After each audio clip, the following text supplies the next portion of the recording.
Welcome to the Washington Heights Church Podcast. We're so glad you're here. Each week, we bring you the latest Sunday message filled with God's Word to help strengthen your faith and deepen your walk with Christ. Whether you're tuning in from home, your commute, or anywhere in between, we're thrilled to have you join our community. So, grab a cup of coffee, find a cozy spot, and let's get started. So we're in a series that began a couple of weeks ago. We're looking at the words that Jesus spoke from a cross to which he was nailed and dying a painful death by crucifixion. And those words cost Jesus something, and they were intentional, and he says them in ways that cause us to understand that they were not just things said in passing, but said with God-given intentionality. Let me set the stage for you a little bit of what is unfolding. Before Jesus is in this position here, he has been falsely arrested, has gone through 6 illegal, draining trials through an entire night. The night after that, and in the morning, he is tied to a wooden post. And the Bible uses just one word: he was scourged. And we can run right by that really quickly. What that means is his back was opened up with a whip that contained pieces of metal and bone and glass. It tells us that he was beaten with rods, basically beaten with sticks. Then he was made to carry that crossbeam to his own crucifixion. The Bible tells us he couldn't even make it the entire way by himself, that he collapses and they get somebody else to help get that piece of wood to where it needs to be. And then nails, spikes, are driven through his hands and through his feet, and he's placed on that cross. And there's a huge crowd that is there, and they are mocking and jeering him, hurling insults at him. And with the exception of one, all of his disciples, the men with whom he has spent the last 3 years, they've all run for their lives. But gathered around the cross still are some women. But standing by the cross of Jesus were his mother and his mother's sister, Mary, the wife of Clopas, and Mary Magdalene. And if we wonder, well, why weren't they arrested, or why aren't they running for their lives? And there are commentators who will say, well, in those days, women had less respect legally standing. Not saying it's right, just saying it was the way that it was. And so they really weren't viewed as any kind of a threat. Now, one of the accusations that is leveled at the Bible goes something like this: that the Bible is disrespectful to women and puts women down. And I got to tell you, that is just flat out not true. Women were one of Jesus' secret weapons when he was here. Now, you have women that are sitting in the front row when he's teaching. You have women that are journeying together with him. You have women that are supporting him even financially during the time he goes public with his ministry. You have a woman who is the first one to run and go tell her whole town about who Jesus is and what he told her about himself.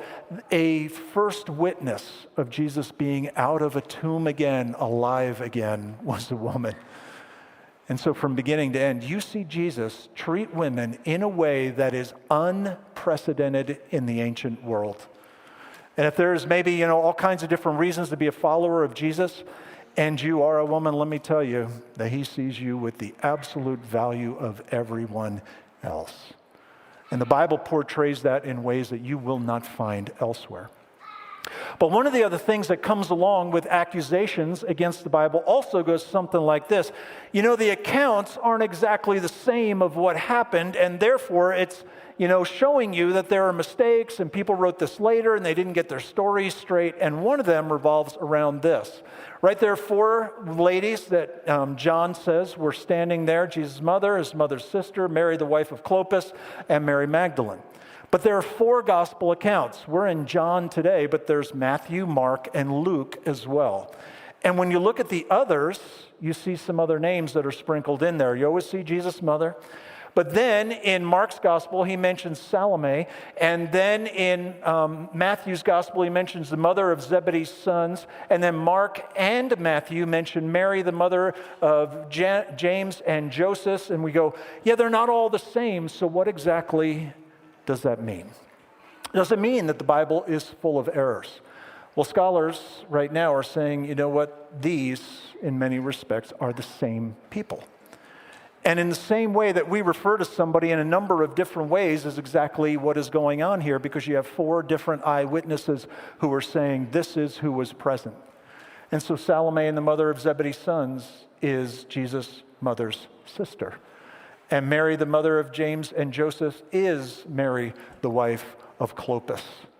In the same way that people would say, well, Roy was there, a pastor was there, the husband of Sally was there, the father of Chelsea and Ryan was there, or when a solicitor calls Mr. Grubber, no, it's Gruber, and then click, and a hang up on him, or a certain fan of the Dallas Cowboys was there, right? They're all the same way to refer to one person. And so what you have is different eyewitnesses who are saying this is who was there, and it fits. So some of the accusations leveled at the Bible, whether it be the value of women or there being all kinds of mistakes, all accusations are not always what they claim to be. And then Jesus speaks. John is there. All the other disciples have fled. A group of courageous women is still there. When Jesus saw his mother and the disciple whom he loved, and let's just pause on that real fast, a number of times in the Gospel of John, John uses that phrase, and the person he's referring to, who's a disciple whom Jesus loved? It's John. That he kind of speaks about himself in the third person. And so out of all the people that Jesus knew, there were large crowds. He had his disciples, and then there was a smaller group, and within that they think there was a group that was, kind of 3 guys that were closer to Jesus than any other. And out of all the people that he was with, we might put it this way, John was Jesus' closest friend when he was in this world. So the disciple whom Jesus loved, standing nearby, John, he said to his mother, "Woman, behold your son." Then he said to the disciple, "Behold your mother." And from that hour, the disciple took her to his own home. And the words that you see in yellow are the same word in the original language in which this was first written. And that is the key to understanding why this is contained there and why Jesus would use some of his precious strength to speak these words. What is it that Jesus saw? What did he want Mary to see? What did he want John to see? And in that, what it helps us to understand is what God sees in some of our most difficult moments, our painful moments, so that we can see what he sees. So let's talk first about what Jesus saw. When Jesus saw his mother, so he is dying, being crucified on a cross. And there is his mother. And we might go, well, where was Joseph, right? If you're familiar with the Christmas story at all, it's Mary and Joseph, and they take that, donkey ride, and they're in a manger there with the baby Jesus and all of that. And we go, well, where is Joseph when all of this is happening? And in the Bible, we have some records of when Jesus was born, he was there. When Jesus was 12 years old, Joseph is there. But now, when Jesus is 33, Joseph is not mentioned. And the clear understanding of that is somewhere along the way, Joseph dies. And so Mary is a widow. And in that culture, if a woman was a widow, the responsibility to care for the mother, and there was no social services back then, the responsibility would fall to the oldest son. Well, who is that? Jesus, and he's dying on a cross. And so Jesus looks down, and in the middle of his pain, he sees the pain of someone that matters so much to him. And the question that I think comes to us through what Jesus saw goes something like this: can I see beyond my pain? That in the middle of what I'm going through, can I see what others may be going through? And what happens in painful moments a lot of times is our circle gets very small, and maybe for reasons that feel very self-justified, we think, well, I got a lot going on and I need, care myself. How can I think about anybody else? And yet Jesus says, even in those moments, there's an opportunity to see something beyond our own pain. And it could well be that your greatest pain, my greatest pain, could be the greatest opportunity to meet the need of somebody around us. And I don't know what that might be for you, what you've gone through, what's been hard, what's been difficult. Maybe that's something you're going through right now. Maybe it's in the past. In our own lives, I've shared this a number of times. Before we had our 2 kids, we went through a miscarriage. And people who had gone through that were incredibly helpful when we were going through that. And after that time, the opportunity to, just encourage other people through that was greater because of that pain that was personal. And so it could be that your greatest pain is an opportunity to help someone else. So a modern example of this as well, and it even comes from a little boy who had gone through something and then saw the need in somebody else and did something about it. Let me show you this by way of video. Check this out. Our final story begins with a chance encounter between an officer and a gentle young soul. Steve Hartman met them on the road.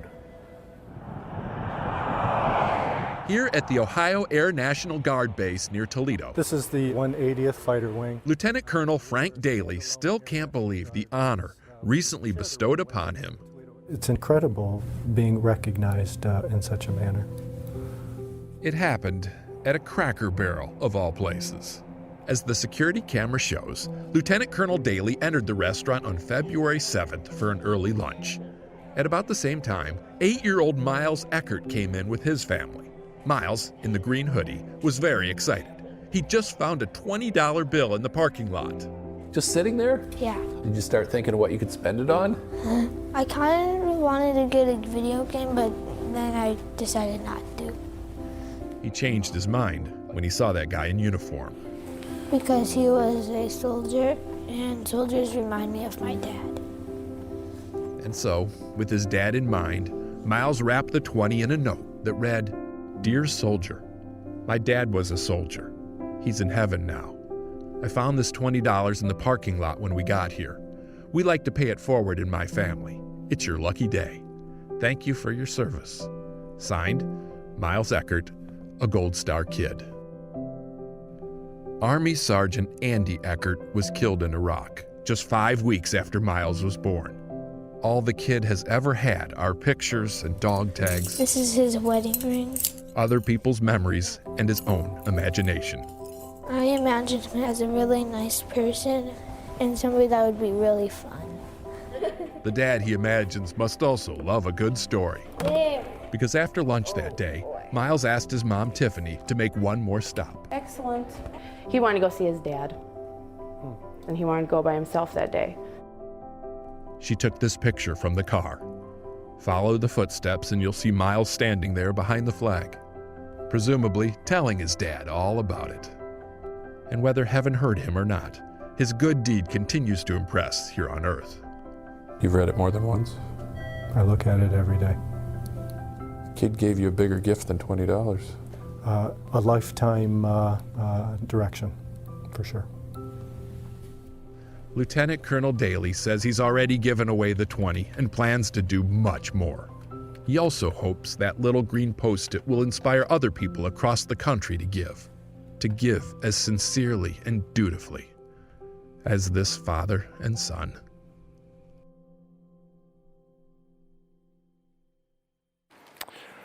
Could it be that your greatest pain is an opportunity to see things that maybe you would not have seen any other way,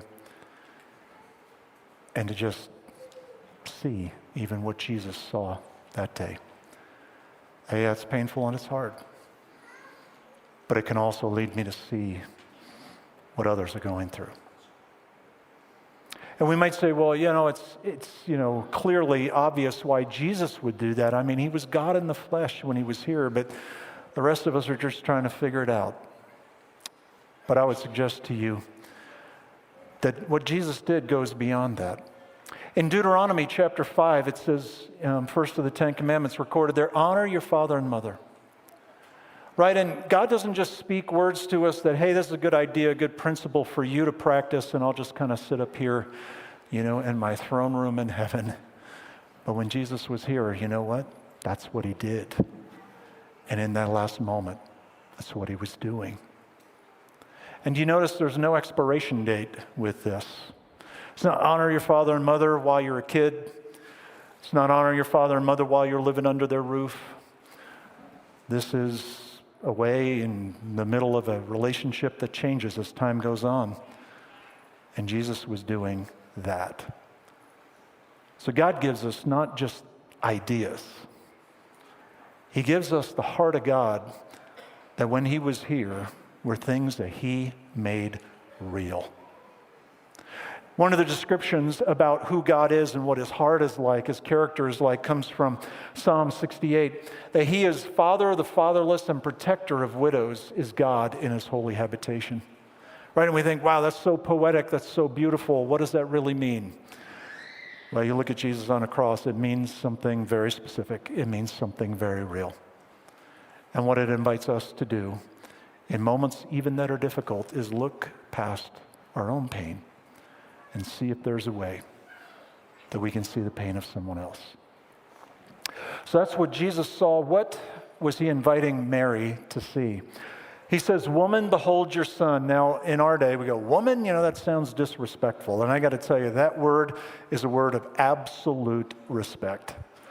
I was taught that when you refer to a lady and you use Miss and then her first name, that is a title of respect. And like we might use that in our day, this could be translated, "Dear lady, behold your son." And I think this question invites us to ask, can I see the help that is available to me? Because now Mary, who was going to be without any kind of social services structure around her, must have been wondering in some way, in the middle of all that she was experiencing, what happens to me now? And Jesus says, take a look at John and see him now as your own son. And how easy it is for us in those moments that are difficult to shrink the circle way down and to make it just about me, myself, and I. But the invitation is to pick our heads up a little bit, look around us and see what help is available to us. And then the community that God seeks to create, what this is meant to be, not in a weird way, is like extended family, that there are resources in the form of people that are around you and me all the time. I want to show you a Zoom call that I did this last week with somebody who just went through a small group that we have here called Grief Share. And it's pretty obvious what that's about. People who are grieving some loss. And I want to just give you a little bit of a sense of what one person's experience was going through that. Check this out. Well, today I'm talking with Jim Betchard, and Jim recently was a part of our Grief Share group that met here. And Jim, I want to just ask you today if you could just share with us, what was it that led you to be a part of that group, to join in something that focuses on grief? My wife passed away just about a year ago this week. And at the time, the church was not in session, so I went online and listened online, and I saw that you had a Grief Share program. So I called up and invited myself to attend. And so I got started, and it was 13 weeks in session. By that time, we were ready to meet every week. And it started out with videos. Then after the video, we talked about the video. And we always had homework. And the homework was kind of in two parts. One part was basically an evaluation of how we did with our grief this week. And then the second part was kind of reviewing what was on the video and things that we saw and how it would help us. And throughout the program, there was always some practical steps to help me going forward, dealing with grief. And a lot of times there's guilt, and you have to get through that somehow. And for me, it was looking at my symptoms through the program and looking at ways of dealing with those symptoms and finding some stability in my life. And after 13 sessions, I found that a lot of ways that I dealt with it was talking with friends, talking with my family, a lot of phone calls. Seems like no one ever calls me anymore. I call them.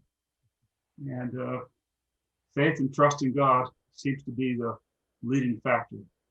And that has helped me tremendously. Wow. And we're sure sorry to hear about the loss of your wife. Jim, this year after you started that, as you reflect back on your time in Grief Share, what lasting impacts would you say that it had upon you?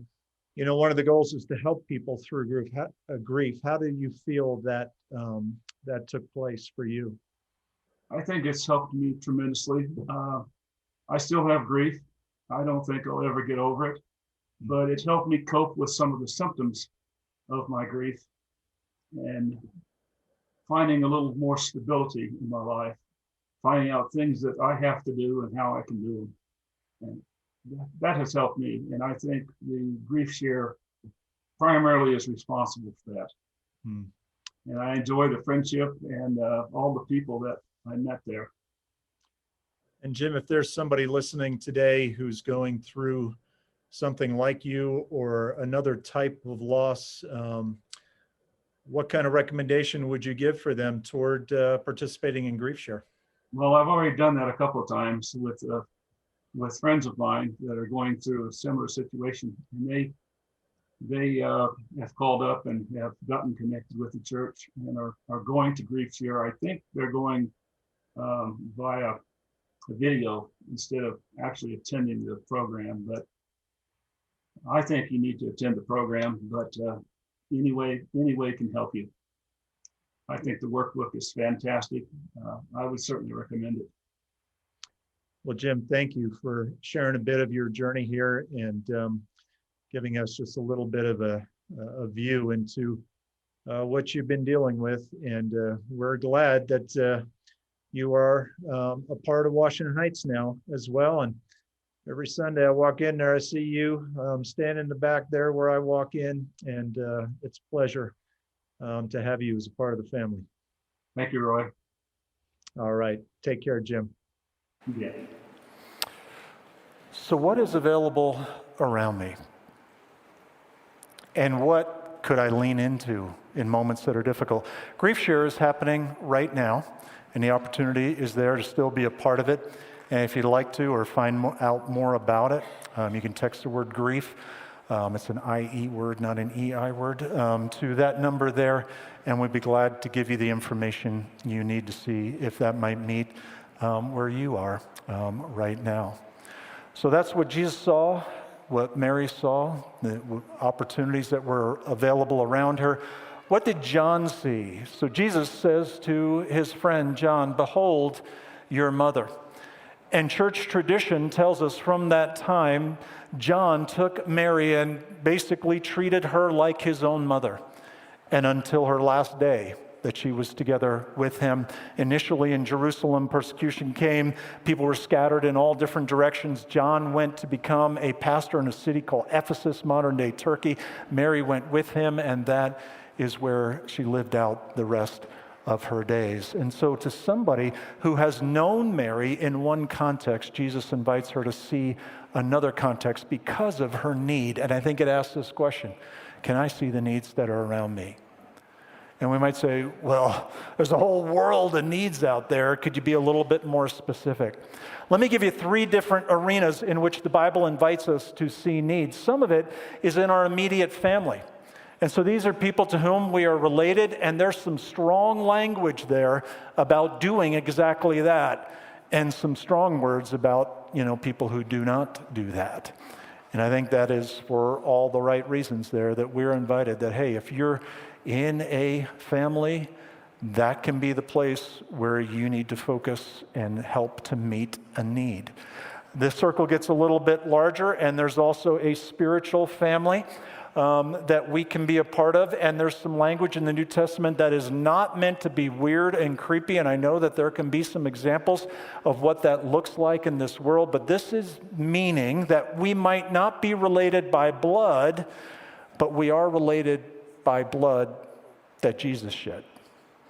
And what he sought to do was to create a community where it really was like extended family. That it is relational language meant to communicate a network that is around us, where there is ultimately help that is found in the form of people. Enlarging the circle even more, there are others, and you find language like you do in James, that pure and undefiled religion, faith before God, is caring for widows and orphans in their need. And we say, yeah, when I look at those bullet points, that's so overwhelming. But let me just remind you of this. As Jesus is speaking these words to John on the cross, how many people did he want him to care for? One. And there's a phrase that's not original to me. I've heard it now for a couple years, and it goes something like this. So if you wonder, well, what am I supposed to do? There's so much need out there. How about this? Do for one what you wish you could do for all. And maybe it's in one of these different arenas, and in different seasons and times of life, it could switch, which category we might be in. But as we live out life here, may we see the needs that are around us, because it could well be that God is inviting us to do just that. Let's talk about something that I think is really important, and it's not this. Actually, I put this up before. These are the areas you can get involved here, and I think those are ways that we can live out exactly what we're talking about, is getting involved and serving people here. But let's talk about motive. What's our motive for doing things, for serving people? And sometimes it can be heavy-handed, it can be very guilt-filled, like we need to get ourselves right with God. We need to, show God that we've done more good things than bad things. And can I just say, it is none of those. On the cross, Jesus' words help us to understand the place of serving other people. Because where did it begin? Jesus began with words of forgiveness. To those who were brutally torturing him to death, Jesus said, "Father, forgive them, for they do not know what they are doing." Being made right with God begins with God's forgiveness. It is nothing we do. It is the gift that God offers to us. That's how anybody is made right. We don't work our way into God's good graces. Not one bit. That is his doing. And along with that, and as Pastor Matt talked about last week and did such a great job, Jesus continues to speak with words of assurance. Truly today, he says to one of the people being crucified next to him, you will be with me in paradise. Who has the right to say that? Who knows, right, what happens? Jesus does. And that's what he did. And so the assurance is not on this side. It is in the grace and the power of God. And now, what does he talk about?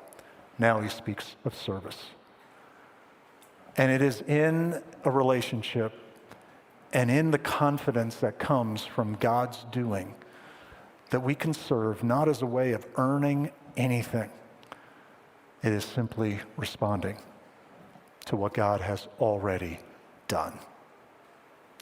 What's maybe a concise way to say what we're talking about here is save people, saved by the grace and the power of God. What do?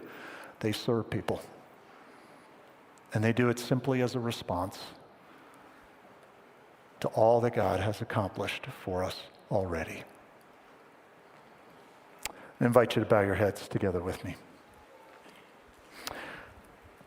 God, we thank you for who you are, and even for the life that you lived in the more difficult moments. You show us so much about life in this broken world. And God, may we express the heart of God, the character of God, the motive of simply serving others because you have served us in every way. And it's only because of you that we can belong to you and be safe in that relationship. And so, God, for each one of us here in this room, may you show us ways in which we can make this real, that we can not just know the heart of God, but that we can express it and live it and make it real in all kinds of ways that point to you and only to you and bring honor and glory to your name. So we ask and pray this in Jesus' name. Amen. We hope you enjoyed today's message. If you found this sermon meaningful, please subscribe, rate, and leave a review. Your support helps us reach more people and spread the word. Stay connected with us throughout the week by following us on social media at Washington Heights Church on Facebook and Instagram, and by visiting our website at whc.faith. For more information and additional resources, check out the podcast description below. Thank you for joining us. See you next week.